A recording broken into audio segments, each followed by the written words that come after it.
the garden that would not be uprooted.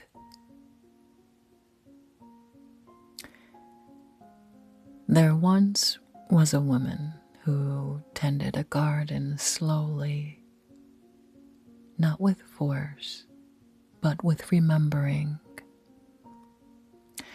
Every path was shaped from something she survived.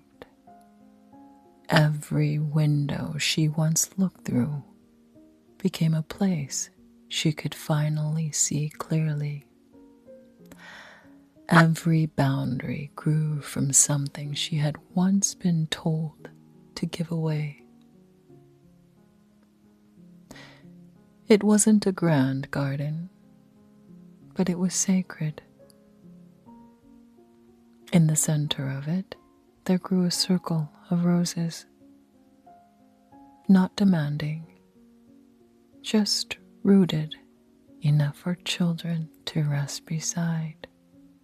And one day, the woman's mother came to visit. She didn't shout. She didn't storm in. She simply entered the way she always had, as if the garden were still hers. Something inside the woman shifted. The air changed, not in the soil, but in her chest. A younger version of herself stepped forward and whispered, "Maybe this time she'll see me. Maybe this time she'll praise me. Maybe this time I won't have to work so hard to be enough." So, the woman adjusted. She cooked carefully. She softened her voice. She watched for signs.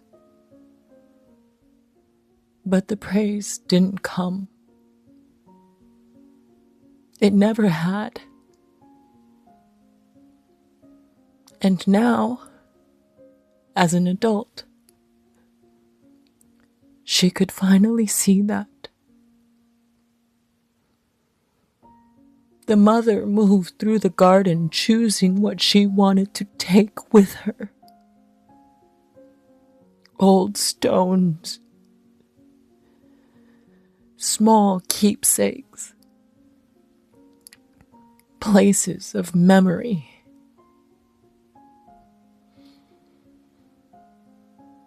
The woman didn't mind the objects leaving. What unsettled her was the old pattern re-entering. Small interruptions, dismissed ideas, subtle corrections, a shifting of authority that was almost invisible.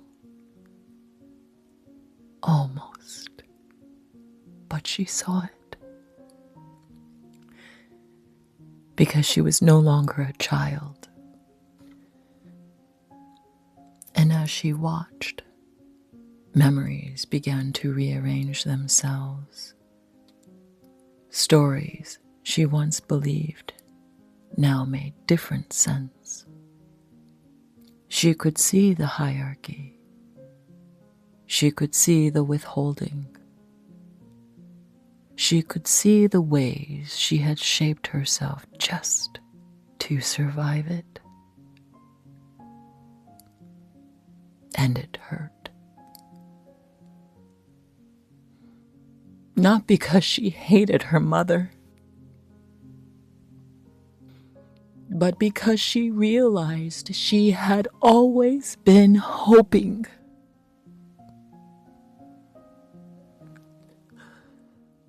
hoping for praise, hoping for approval,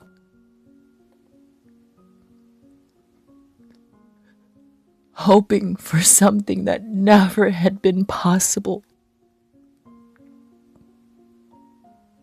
Then the mother paused at the roses. She spoke of digging them up, of taking them somewhere else, as if roots didn't matter.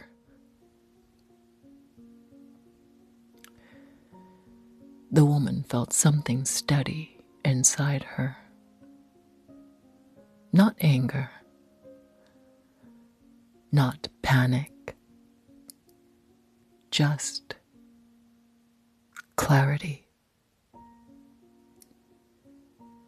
And for the first time, she spoke plainly.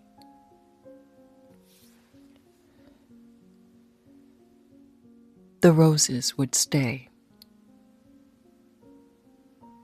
The garden was not hers to rearrange. The mother could walk through the garden. She could notice the paths. She could rest beneath the shade if she wished. But the center would remain. The roses would remain. And the gate would remain in the woman's hands. The mother didn't understand. She might never understand. But something had already changed, because the woman was no longer bending.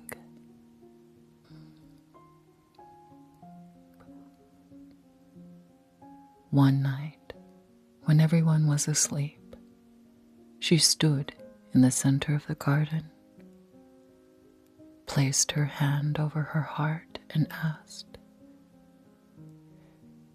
"If the praise never comes, who am I?" And for the moment, the night grew quiet. The younger self trembled. But another voice, older now, steadier, answered, "You are who you've always been. Resilient, compassionate, determined. Not because someone approved, not because someone clapped, but because you endured."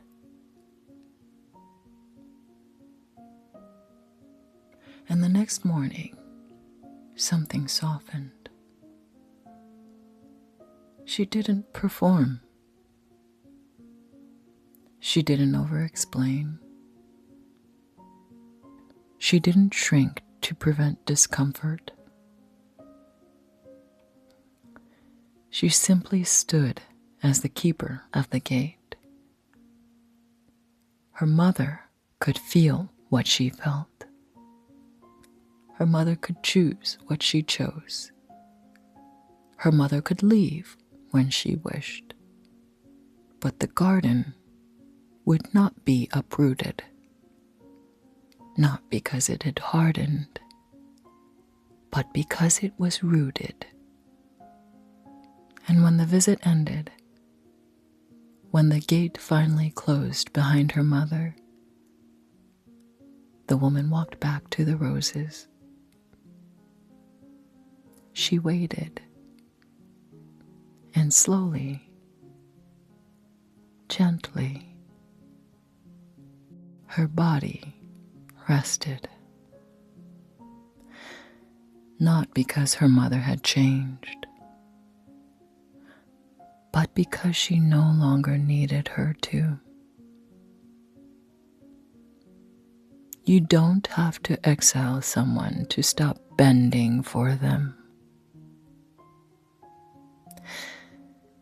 And you don't have to receive praise to know your garden is real. Your garden is allowed to grow.